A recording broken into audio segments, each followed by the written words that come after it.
Assalamualaikum Football United, ringan amatiran ala gua. Semoga sobat Football United sehat-sehat selalu dimanapun ya. Terima kasih juga ucapannya. Alhamdulillah situasi atau kondisi gua membaik walaupun suaranya masih belum bisa 100% kembali dulu ya. Ya, permasalahan dengan tenggorokan. Terima kasih saran-sarannya. Air madu dulu ya, bismillah. Oke, kali ini gua mau news update.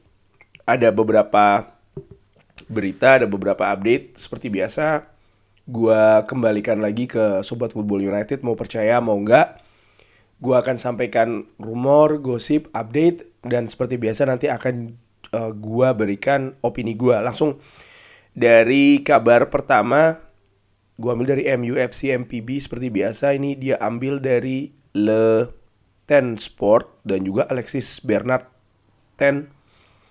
Dikabarkan kalau perburuan untuk mendapatkan Joao Felix antara Manchester United dan Arsenal ini terjadi, dan pembicaraan bahkan sudah sampai dengan tahap akhir dengan Jorge Mendes. Jorge Mendes, agen dari Cristiano Ronaldo dan juga agen dari Joao Felix. Jorge Mendes, agen luar biasa yang tentu saja punya koneksi dan juga relasi yang sangat-sangat luas terutama di Eropa. Gua meragukan sih berita ini. Joao Felix, oke, memang betul Joao Felix ingin keluar dari Atletico Madrid, tapi apakah akan terjadi bulan Januari ini? Permanen, tentu saja harganya seperti dikabarkan sebelumnya Benfica ingin harga yang tinggi karena mereka pun juga Atletico Madrid ya, harganya pasti meminta dengan harga yang tinggi. Kenapa? Ketika dia mengambil atau mereka mengambil Joao Felix dari Benfica, kalau tidak salah harganya pun juga sangat tinggi. Ada skema lain, skema pinjaman, tapi tentu saja gaji juga kan nggak angkanya juga cukup tinggi bagi Joao Felix ini, dan juga nanti komposisinya seperti apa. Menurut gua ini akan cukup kompleks dan ya ringan amatiran sih menurut gue. Ini mungkin rumor ataupun juga gosip karena tantangannya menurut gue cukup besar ya, terutama bagi kubu Joao Felix kalau ingin mendapatkan klub di bulan Januari nanti, walaupun di sepak bola tidak ada yang tidak mungkin. Masih dari MUFC MPB, dari Anil Kandola dan juga dari Talksport, Erik ten Hag ini terus mendorong untuk mendatangkan Cody Gakpo. Bahkan di minggu pertama Januari, pembicaraan antara Manchester United dan Gakpo ini progresnya sangat baik. Ini hanya tinggal waktu saja. Wah, kalau seandainya Cody Gakpo bisa datang dalam waktu awal, menurut gue ini cukup bagus. Kenapa? Ada dua hal paling tidak. Nomor satu, Manchester United bisa lebih aman nih, tidak membuang-buang atau tidak perlu waktu, tenaga, konsentrasi terutama dari manajemen dalam perburuan pemain baru. Dalam hal ini adalah Cody Gakpo, di mana tentu saja klub sebesar Manchester United segala pergerakannya ini akan sangat disoroti, akan sangat dibahas lah oleh media manapun juga. Dan seperti kita ketahui di musim panas kemarin, Frenkie de Jong contohnya cukup lama, cukup melelahkan. Media memberitakan dengan banyak sekali hal dan ternyata hasilnya gagal. Untuk Cody Gakpo sendiri, selain ya untuk menghemat waktu, tenaga dan konsentrasi dari klub, juga nomor dua untuk mengamankan sang pemain itu sendiri, karena persaingannya kabarnya kan sangat ketat. Yang menginginkan Cody Gakpo bukan hanya Manchester United, dikabarkan juga klub-klub besar seperti Liverpool, Real Madrid, Bayern Munchen, semua menginginkan Cody Gakpo. Semua tahu keadaannya kalau PSV Eindhoven ini nampaknya memang harus melepas salah seorang pemainnya di bulan Januari nanti, terkait dengan kondisi finansial klub ya. Jadi menurut gua kalau seandainya Cody Gakpo bisa diamankan secepatnya, ini sangat bagus.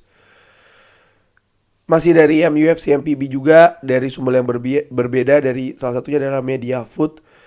Manchester United dikabarkan bisa saja memasukkan tawaran ya 30 juta euro untuk pemain atau bek kanan Lyon, Malo Gusto.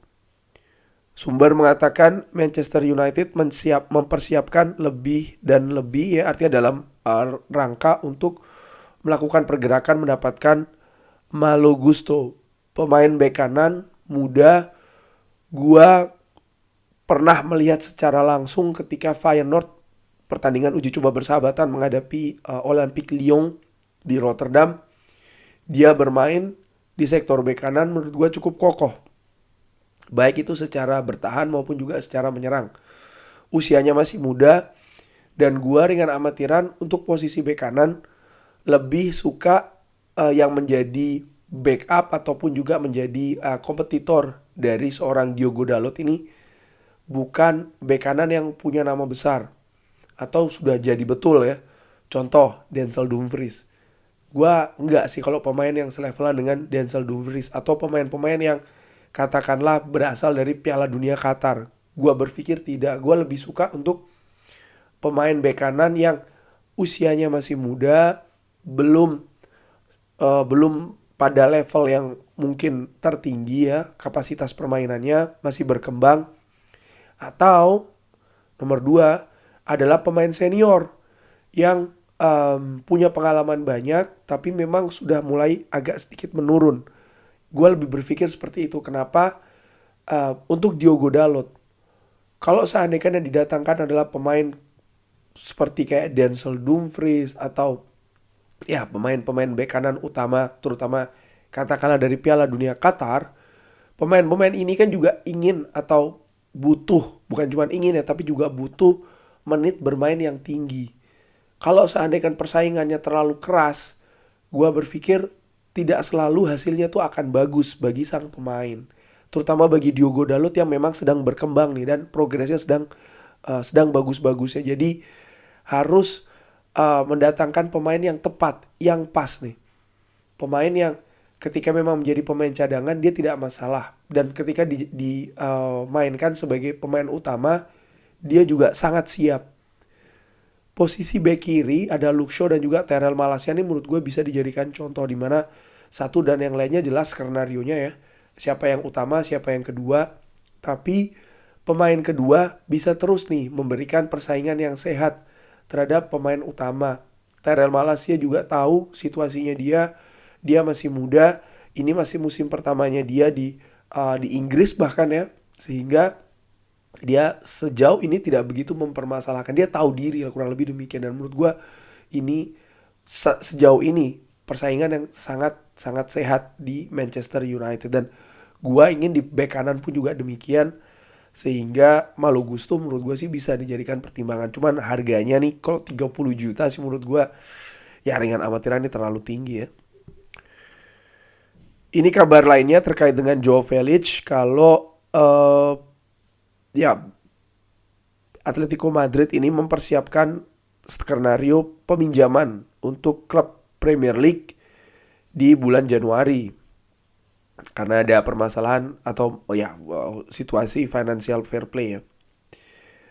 Manchester United dan Arsenal terus dihubungkan. Gua sekali lagi berpikir dengan situasi yang ada nampaknya sekali lagi sulit, terutama bagi Manchester United yang kayaknya Erik ten Hag lebih tertarik mendatangkan pemain dengan status permanen, tidak dengan status pinjaman untuk bulan Januari nanti. Bisa jadi status mungkin pinjaman, tapi pemain yang bisa memberikan efek langsung. Mungkin pemain yang punya kapasitas yang sesuai dengan yang diinginkan oleh Erik ten Hag, terutama untuk bermain di lini depan sebagai ujung tombak. Dan gue melihat sekali lagi Joao Felix posisinya tidak di situ nih. Sehingga ya seperti gue katakan, gue meragukan sih kabar tentang Joao Felix ini. Dari Fabrizio Romano dikabarkan dan sudah gue bahas ya, kalau Erik ten Hag ini akhirnya mengkonfirmasi trigger option extension atau perpanjangan dengan men-trigger 1 tahun perpanjangan ya kontrak untuk Marcus Rashford, Diogo Dalot, Luke Shaw dan juga Fred. Erik ten Hag mengatakan kita ingin membangun sebuah tim untuk masa depan, untuk waktu yang lebih panjang atau tahun yang lebih panjang lagi. Pemain-pemain tersebut harus menjadi bagiannya. Jadi dengan segala pro dan kontra mengenai pemain-pemain, yang diberikan opsi perpanjangan dan sudah diaktifkan ya. Menurut gua Erik ten Hag tahu yang terbaik untuk khususnya Fred yang sering sekali dipermasalahkan atau juga dipertanyakan. Gua sih lebih melihat lini tengah Manchester United butuh karakter yang berbeda-beda, butuh pemain dengan situasi yang berbeda, dengan atribut yang berbeda. Sering banyak yang mengatakan Fred tidak punya visi, tidak punya kreativitas yang bagus. Ya memang mungkin yang dibutuhkan oleh Erik ten Hag dari Fred bukan kreativitas, bukan visi yang luar biasa. Itu mungkin untuk pemain yang lain. Tapi dia punya skenario lain untuk Fred. Dan sering gue katakan kalau gue lihat bagaimana Fred ini perkembangannya dari zamannya Jose Mourinho, dia datang gak jelas siapa yang pingin, bahkan sempat disingkirkan oleh Jose Mourinho. Tapi bagaimana di zamannya Ole Gunnar Solskjaer, zamannya Ralf Rangnick, dan juga sampai dengan ke Erik ten Hag, menurut gue progresnya terlihat. Dan dipanggilnya Fred oleh Tite ke Qatar bersama dengan tim nasional Brazil Seleção, menurut gue itu hal yang luar biasa dan itu bisa dikatakan sebagai bukti kalau memang progres dari Fred ini cukup bagus. Kenapa? Tim nasional Brazil multi talenta, pemainnya bersebaran di mana-mana. Terutama untuk pemain lini tengah, banyak sekali opsinya. Tapi Tite memanggil Fred, menurut gue ini juga dengan pertimbangan tersendiri. Jadi menurut gue ya, kita lihat saja, mudah-mudahan proses atau rencana dari Erik ten Hag ini bisa berjalan dengan bagus. Dan menurut gue dengan amatiran, menurut gue ini kan diperpanjang sampai 2024. Besar kemungkinan itu akan menjadi tahun terakhir dari Fred sih. Jadi musim kompetisi 2023 sampai dengan 2024. Kabar lainnya dari Tony Mowbray ini memberi update tentang Amad Diallo, yang menurut dia Amad Diallo sekarang ini sangat happy di Sunderland, terus mencetak gol, terus menciptakan peluang, dan tidak ada indikasi kalau Manchester United akan memanggil kembali dari peminjaman ya. Manchester United butuh tambahan amunisi di lini depan selepas Cristiano Ronaldo caps. Amad Diallo sejauh ini tampil bagus di Sunderland dan menurut gua biarkan saja dia di Sunderland. Amad Diallo tentu saja didatangkan dari Italia kalau tidak salah dari Atalanta. Gua kalau salah tolong dikoreksi ya, Sobat Football United. Terima kasih sebelumnya. Dan menurut gua dengan cedera, dengan keadaan persaingan di klub selama ini semenjak dia datang, menurut gua memang klub harus sabar. Amad Diallo pun juga harus sabar. Peminjaman sebelumnya di Glasgow Rangers tidak sukses karena dia tidak konsisten. Dan sekarang di Sunderland so far so good. Menurut gue ini harus diteruskan karena ya dia harus terbiasa nih dengan gaya sepak bola Inggris. Posisinya sendiri menurut gue kalau dia harus kembali ke Old Trafford, ke Carrington, ya sangat sulit. Terutama untuk posisi sayap kanan ada Anthony paling tidak ya. Di posisi depan memang masih ada Anthony Martial. Tapi menurut gue ya dia butuh menit bermain yang lebih banyak lagi supaya dia bisa lebih berkembang lagi. Dan dia masih muda kan, konsentrasi utamanya seperti biasa gue katakan kalau pemain muda tuh untuk bisa berkembang, developmentnya tuh sangat penting. Jadi ya menurut gue sih biarkan saja dia di Sunderland ya. Kabar selanjutnya ini rumor kalau menurut gue, Manchester United menyalip Liverpool di perburuan Enzo Fernandez. Ada pembicaraan yang sudah terjadi di antara pihak-pihak terkait. Manchester United kabarnya ingin membayar 120 juta release clause untuk menghindari kompetisi yang lainnya. Ini akan kapan? Bulan Januari? Gua gak yakin. Karena konsentrasi Manchester United bukan di lini tengah. Musim depan 50-50 tergantung siapa pemilik Manchester United dulu. Karena ya dengan dana yang terbatas, artinya terbatas adalah sudah dipastikan akan lebih kecil daripada musim panas yang kemarin. Menurut gua Manchester United kecil kemungkinan dengan pemilik yang sama, dengan investor yang sama akan mengeluarkan lebih dari 100 juta untuk seorang pemain. Menurut gua kemungkinannya sangat-sangat kecil kecuali memang ada perubahan struktural kepemilikan Manchester United atau ada investor yang lebih yang masuk ke klub. Selebihnya gua pikir sih ini hanya rumor ya mengenai Enzo Fernandez, walaupun gua melihat juga pemain ini cukup bagus. Gua tertarik nih, kayaknya ingin gua bikin konten selanjutnya membahas tentang Enzo Fernandez dan juga pemain-pemain lainnya, terutama di lini tengah. Ini ESPN NL atau ESPN Belanda mengabarkan top skor Eredivisie untuk tahun 2022 sampai dengan ya tahun 2022 ada Cody Gakpo dan juga Brian Brobby 15 gol. Yang menarik menurut gua, kedua pemain ini sama-sama diincar atau pernah diincar oleh Erik ten Hag. Brian Brobby sempat dihubungi oleh Erik ten Hag langsung, ingin diajak ke Manchester United, pemain muda Belanda ini, striker, dan juga Cody Gakpo yang sedang terus-menerus dibahas ya kemungkinannya ke Old Trafford, ke Carrington. Ini membuktikan memang dua pemain ini yang diincar oleh Erik ten Hag, pemain yang punya kemampuan, pemain yang bertalenta. Kedua pemain ini sama-sama masih muda. Dan Erik ten Hag menurut gua dengan segala pengalamannya, dengan relasi dan juga apa ya, mungkin informasi yang dia dapatkan, memang dia ingin mengincar pemain terbaik untuk dibawa ke Old Trafford. Dan mungkin ada yang bertanya kenapa pemain Belanda lagi atau kenapa pemain yang berada dari Eredivisie. Menurut gue alasannya simple. Erik ten Hag sejauh ini pengalamannya lebih banyak di Belanda. Dia tahu atau dia lebih banyak punya informasi mengenai pemain yang ada hubungannya dengan Belanda, dan dia tidak ingin ambil resiko dengan mengambil pemain yang hanya rame di media, yang hanya harganya tinggi, yang hanya pemain yang banyak diperebutkan oleh klub lain. Karena dia ingin ketika dia mengambil pemain, dan ini juga yang gue ketahui dari beberapa buku yang gue baca mengenai beberapa manajer, mereka ketika mengincar pemain itu bukan hanya soal teknis yang mereka ingin tahu, yang mereka pertimbangan, tapi juga non teknisnya, gimana psikisnya, gimana mentalnya, gimana keluarganya, gimana hubungannya dengan rekan-rekannya di klub sebelumnya, agennya seperti apa, lalu juga keadaannya dengan klub-klub sebelumnya seperti apa.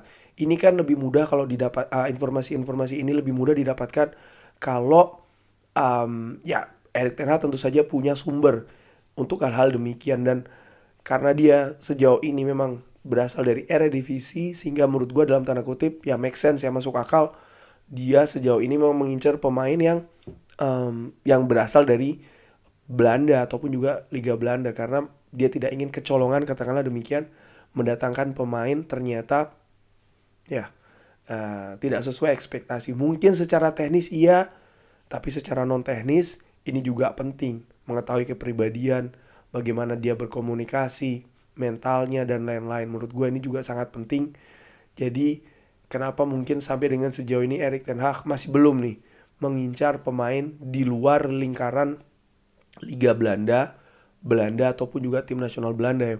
Menurut gue mungkin bisa jadi itu alasannya, dan gue sih dengan amatiran make sense, karena kalau melihat contohnya ketika zamannya Louis van Gaal, ada beberapa pemain yang diingini oleh Louis van Gaal datang tapi ternyata justru membuat kekacauan. Contohnya Angel Di Maria. Di buku geografi yang gue baca, mana bukunya di bawah ada ya, itu Erik ten Hag menginginkan Angel Di Maria karena dia melihat sosok Arjen Robben ada di sana. Artinya pemain dengan kemampuan dribbling, kemampuan transisi yang cepat, yang tajam. Didatangkanlah Angel Di Maria. Tapi apa yang terjadi? Justru tidak bertahan lama. Kenapa? Banyak permasalahan di luar lapangan yang mengakibatkan akhirnya dilepas, dan hubungan keduanya pun juga akhirnya tidak bagus kan. Menurut gue hal demikian ini nampaknya ingin dihindari oleh Erik ten Hag dengan mendatangkan pemain yang betul-betul dia ketahui bukan hanya dari sisi teknis tapi juga dari sisi non teknis. Kabar selanjutnya gue ambil dari Manchester Evening News. Dikabarkan kalau Patrick Vieira, bos dari Crystal Palace ini, menginginkan Aaron Wan-Bissaka ya. Wah, ini kabar bagus kalau seandainya memang bisa dicarikan solusi untuk Aaron Wan-Bissaka sehingga klub bisa bergerak lebih leluasa untuk posisi bek kanan. Memang di penampilan terakhir ketika menghadapi Burnley, Aaron Wan-Bissaka tampil bagus, tapi gue melihat belum konsisten sih.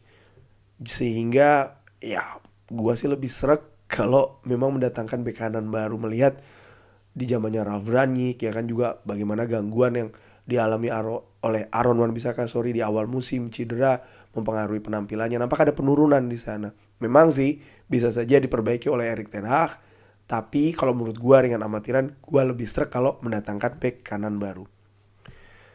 Terakhir ini, sebentar, ada dua kabar lagi. Pertama adalah Moussa Dembele, dikabarkan ini dari Manchester Evening News masih, dikabarkan kalau ada ketertarikan dari Manchester United untuk menyelesaikan krisis di lini depan. Moussa Dembele, pemain 26 tahun, sudah beberapa musim membela Lyon. Musim ini menurut gue tidak sebagus musim lalu. Musim lalu dia sangat moncer, 21 gol. Musim ini baru 2 gol. Ya menurut gue sih, gue gak yakin ya dengan Moussa Dembele. Jadi menurut gue sih ini mungkin hanya sebatas rumor saja. Dan kabar terakhir dari Center Devils, diambil dari The Athletic, West Ham dikabarkan bersiap untuk menjual Declan Rice di musim panas tahun depan. Manchester United, Chelsea, dan Manchester City dikabarkan semua berminat untuk mendatangkan pemain tersebut dengan harga yang akan menjadi termahal di British. Wow, dikaitkan lagi Declan Rice, walaupun ada kontrak kabarnya yang sudah diperpanjang, tapi menurut gue ini hanya strategi West Ham untuk bisa menjual dengan harga sangat tinggi. Kurang lebih demikian. Terima kasih sudah menyaksikan. Jangan lupa like, subscribe. Wassalamualaikum warahmatullahi wabarakatuh.